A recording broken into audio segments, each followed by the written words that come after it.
Alright, I'm back with another Destiny video in a very, very big week for Destiny, at least in terms of future news here. So I made my video on Wednesday before they released this build crafting blog, and then on Thursday, I knew ahead of time that the Blues TWAB was coming, so I knew I had to do that. But that has left me not talking about the actual build crafting article itself, which probably is the biggest news of the week, if I am putting aside my biases about how nice it is that Blues are dying next week. This is a major, major evolution for Destiny. Easily one of the biggest changes I think we've ever seen to a system in the game. Like, this is up there with, back when Armor got mods in the first place in terms of how much is changing. But it even expands into other areas because it's not just mods, it's not just loadouts. It deals with people's complaints about things like match game and champions and like build diversity.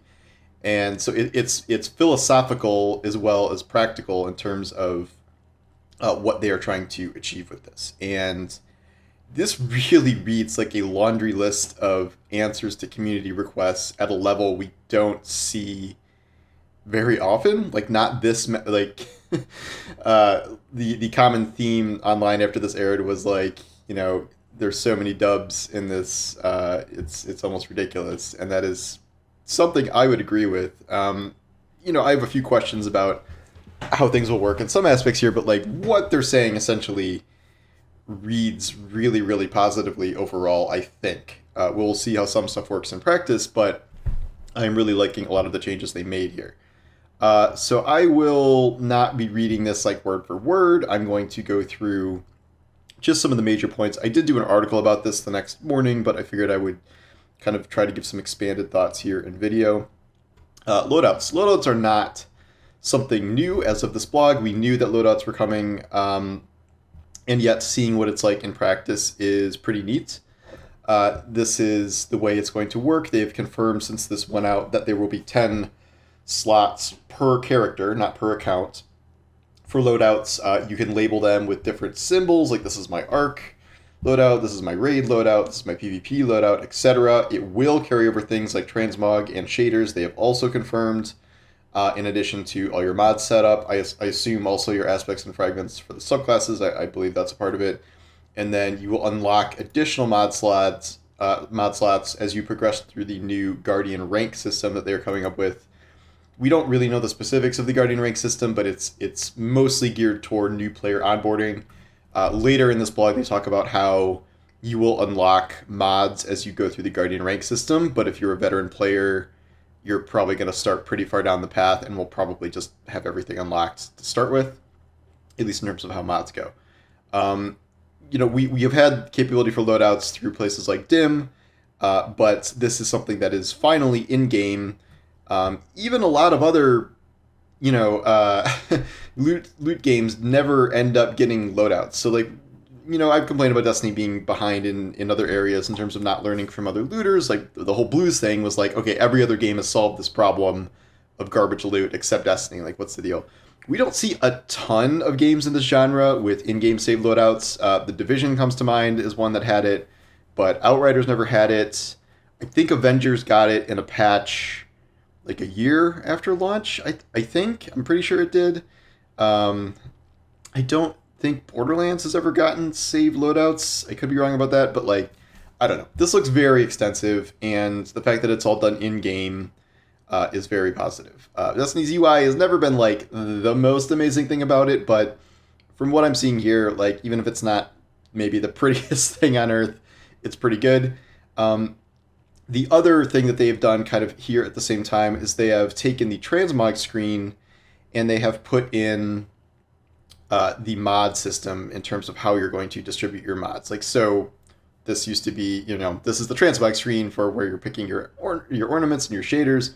And they're like, well, let's just do that for mods. So you don't have to go through, normally you'd start on this screen and be like, okay, I'm going to the helmet. I'm going into the helmet. I'm going to pick the mods. All right, going back, going to the arms. Then, like, it's a whole thing. So here, you're just going boom, boom, boom, boom, boom, doing all the stuff here. Oh yes, okay, so you just hit RB for weapons, and then you'll do all 3 weapons at the same time. Not that weapon modding is like some terribly involved process, given that they have one mod. But this seems to be a better system. at least in terms of visuals. They are also cutting down on the overall number of mods, so it's not going to be just totally overwhelming in terms of like the sheer amount listed. They have not yet given us a full list of what mods are cut and what are staying, other than just general things like Warmind cells did not make the cut to the new combat mod system, which is not really a mod system. It's a whole different thing now. So stuff like that is gone, but we don't know some of the elemental based mods, since they're getting rid of elemental based mods in terms of gear affinity. That is changing over to allowing all classes to use everything, but they are cutting some of the ones that currently exist now. We just don't know what that is. Is armor affinity going away? Is that what we're like? I don't even know if I read that confirmed, but like there's nothing on here that indicates armor affinity, and I don't know why there would be armor affinity if there are no more element specific mods. Like that was really the only point of armor affinity. So my guess is it's gone. I don't see why it would need to continue to exist, and I do not see anything on here to indicate affinity. There's still an elemental identity tied to your class, and we'll get more into that later, but this does seem to be just a complete overhaul of that system completely. So there's a whole lot of changes coming to mods. In addition to the ones I said about how affinity is going away, they are doing things like combining a lot of the loader mods together, or like some of the weapon specific ones essentially. So you're not going to have hand cannon loader, SMG loader, like individual loaders. It's going to be based on damage type. So they are really leaning into this idea that you are probably going to want to heavily skew your weapons toward being based on your elemental type for your subclass, because there is a ton of synergy going on there. Obviously, that will be different with, stasis kinetic weapons in that slot, and there may be other reasons you want a certain type of weapon on you that doesn't match your subclass, but that does seem to be what they're leaning into. And so now, instead of just individual ones, you can have loaders or aiming one, what's it called? Targeting, dexterity. Like these are going to be based on elements, and then the elements are not tied to your armor. So it's a lot less mods and a lot more accessibility. They also said that they're reducing mod costs across the board. In some cases, we saw that I think resilience is going up a point, and then intellect is going down a point, because those are reflective of old power levels, and those are, resilience is better than ESP, intellect is worse. Still hoping for some sort of mobility overhaul. That has been a long time coming, as that is probably easily the most useless stats for the most part at the moment. Maybe intellect is now, but no word on that yet. We'll see. That might be saved for later. Another thing they're doing, so they're going to the combat mod stuff later, but they are taking away the idea of a combat mod slot, which is what we have for, the last slot is usually, generally, not always or not all of it, like it's for combat mods tied to Charge with Light, Warmind cells, or Elemental Wells.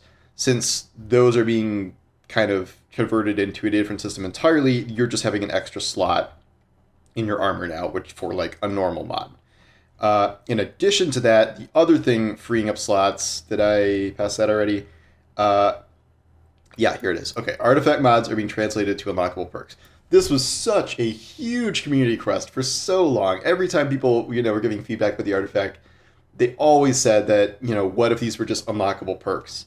And so you unlock it, it just applies it to everything.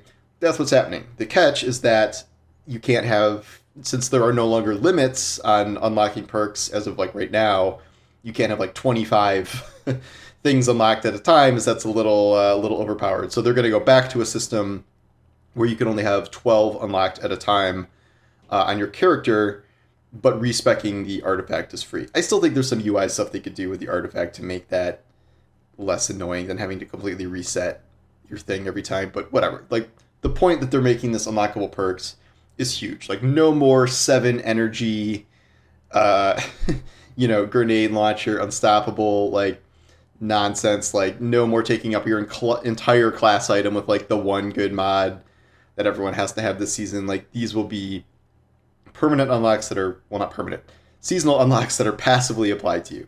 great system, great idea, absolutely love that. Uh, there, all of these changes have some like kind of unintended consequences. Where now Artifice Armor, which was giving you an extra slot, now that's giving you an extra slot that grants you 3 points to your character stats. So if you're like at a 97 and something, you can just equip Artifact or Artifice Armor and give you a little boost there to tick you over the edge. They do not seem to be implementing the 1 point of feedback where people do not like the breaks between levels of 10. They are keeping that.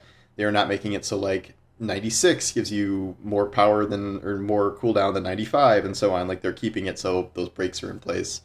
There's probably a reason for that. Like I think they want some level of build crafting there and trying to get people to hit those lines. But that is one thing that is changing. What I've not heard. I've seen a lot of people ask this. I do not know if this is retroactive to current Artifice Armor, because a lot of people have farmed out some really good Artifice Armor by now, and Bungie has not really been great about retroactively changing existing gear. Usually when they put a new system in place, that has to be, you have to re-earn everything.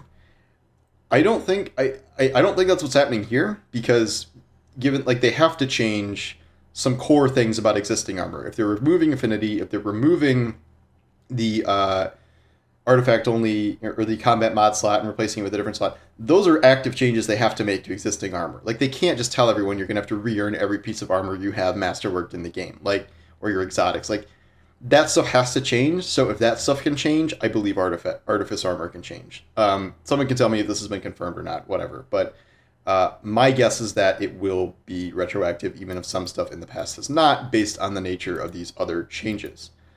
Okay. Match game is being eliminated. Everyone hates match game. Everyone has always hated match game.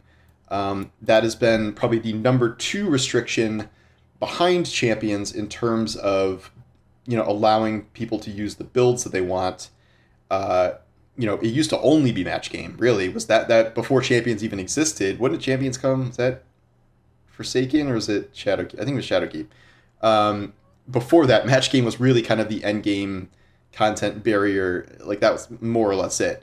But then combining match game with champions, you need 2 certain types of elements at least, and then you need 2 certain types of champion mods at least, and it creates these hyper restrictive loadouts. So now, no more match game. They are making shields a little harder to break, and you will get some bonus if you're using a matching weapon. But like this is kind of how Gambit is now with its shields, and it's breaking the shields of the envoys. But it's not like, in GMs, it's pretty much like these shields make them immune, or even like, master count. Like you're really reliant on matching there, where that's just not going to be the case anymore. I am curious about what will happen to the current slate of shield-based perks in the game. Some feel like they could stay. Others, like Adaptive Munition, now seem pretty pointless. They said they will have other ways to do bonus damage to shields. Maybe they modify those perks to be even better against shields than they are now, because it's not necessarily about matching elements per se. So I don't know. We'll see. But there's a good amount of shield-based perks in there that I would expect to see change to some degree with this. The champions thing. So in addition to all of the artifact things just being perk unlocks, so you don't have to apply them to weapons or have them on your arms anymore, taking up all of your freaking arm slots, they are giving all 5 of the subclasses or elements a way to stun champions, like based on, I think there's three or 4 of the 5 subclasses have a way to stun each thing. So I'll just read this one. So Barrier, there are ways for Solar Void and Strand to counter. Volatile Rounds will pierce the barrier and stun champions. So if those are active, that's one way to do it, regardless of your weapon.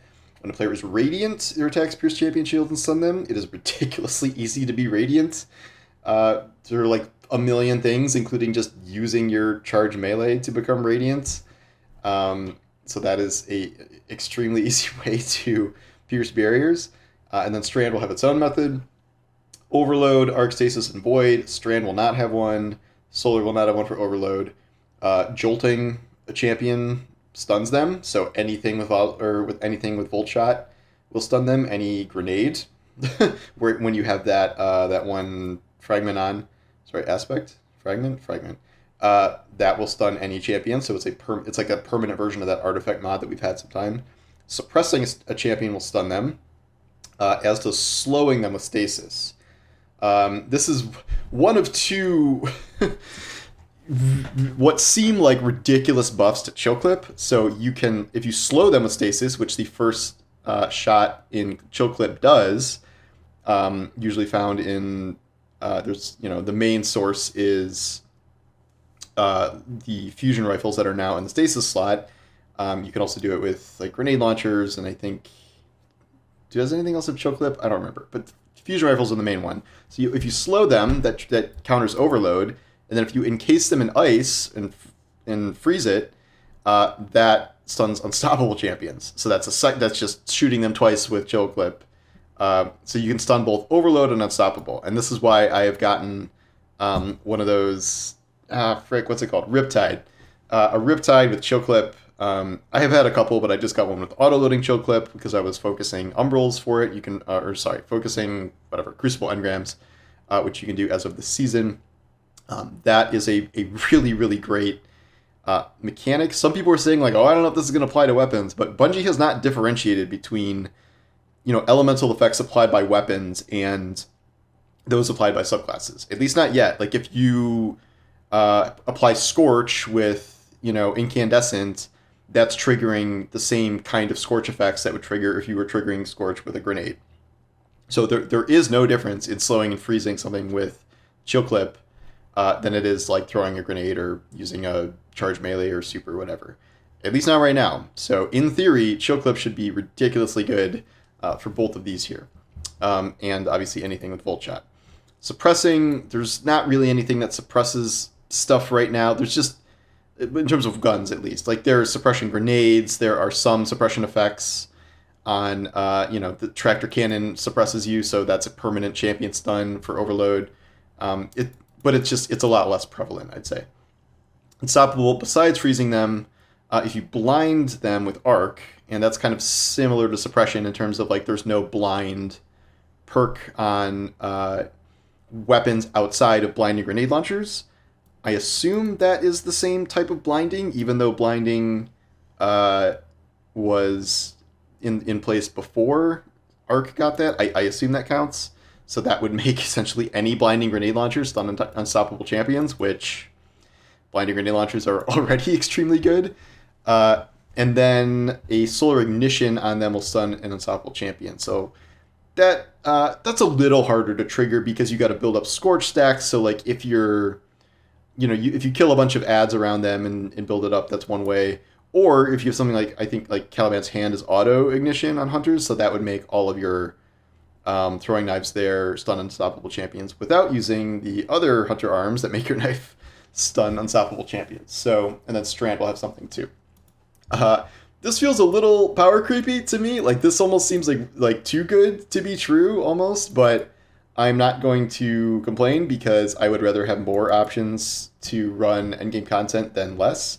And we don't know what nerfs may be coming with this to make this like, to make champions not just like totally steamrolled. Like maybe there is something, like maybe chill clips getting nerfed, like maybe, or maybe champions take a lot longer to build up slow stacks or ignition stacks or whatever. Like, I don't know. There could be other stuff with this that makes it maybe a little harder than it sounds.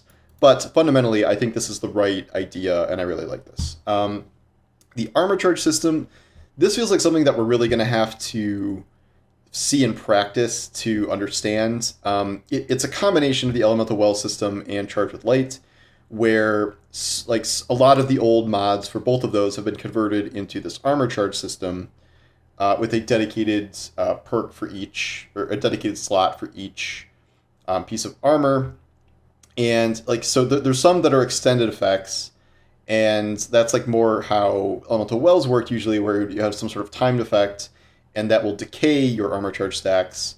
And then there are Charge with Light type things, where you will spend stacks to activate some specific perk, the way Charged with Light works now, whether it's powering up your grenade or your weapons or whatever. And then you can also increase the total with the similar mods that increase Charge with Light stacks. So some mods are getting cut, they said, but we don't know which ones exactly. And this sort of makes everything a little charged with light because the way you're getting stacks are picking up orbs of power.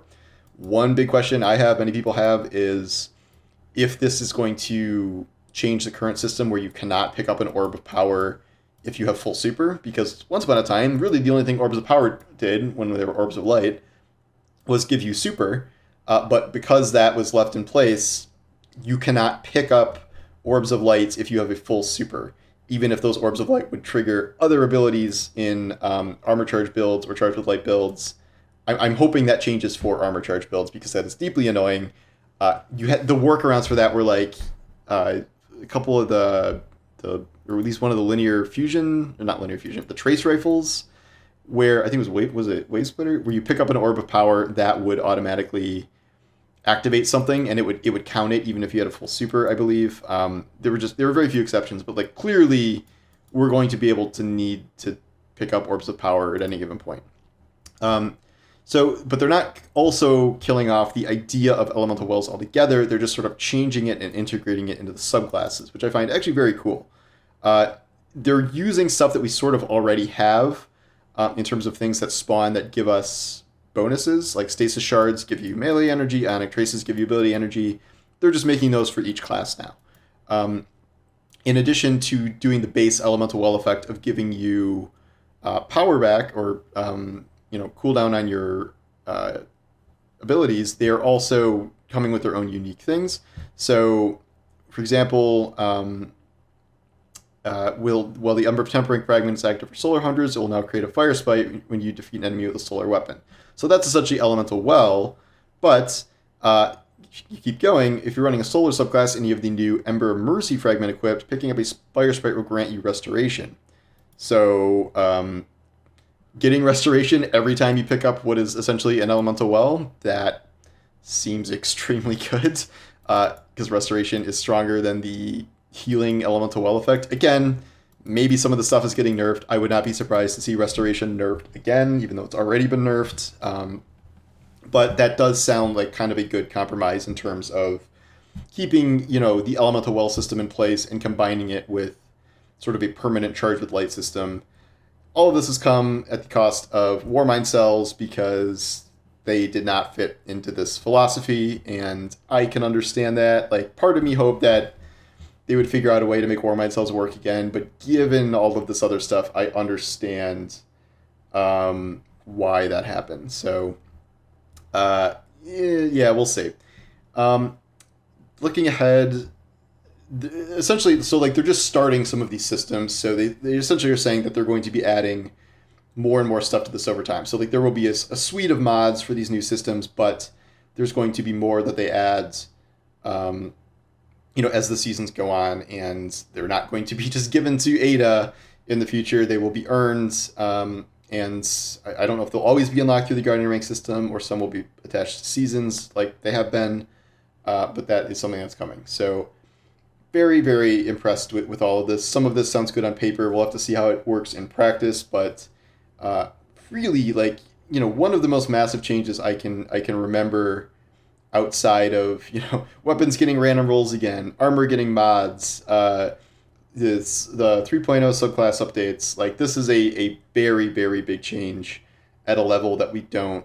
Aztecross called it a Destiny 3 change, which I don't know if I'd say that specifically, but if anything, it shows the flexibility of Destiny 2 that they are still able to execute stuff like this within Destiny 2 without making a new game. That is impressive in its own right, even as there are other, problems with sticking with Destiny 2 for so long. But anyway, those are my kind of expanded thoughts. That would have been like a 20,000 word article, so you get the long version here. Thanks again for watching, for everyone that supported my Blues Crusade, and I'm still in search of my next issue, but I don't know if anything will live up to the Scourge of Blues again. Anyway, thanks for watching. I will talk to you soon. Take care.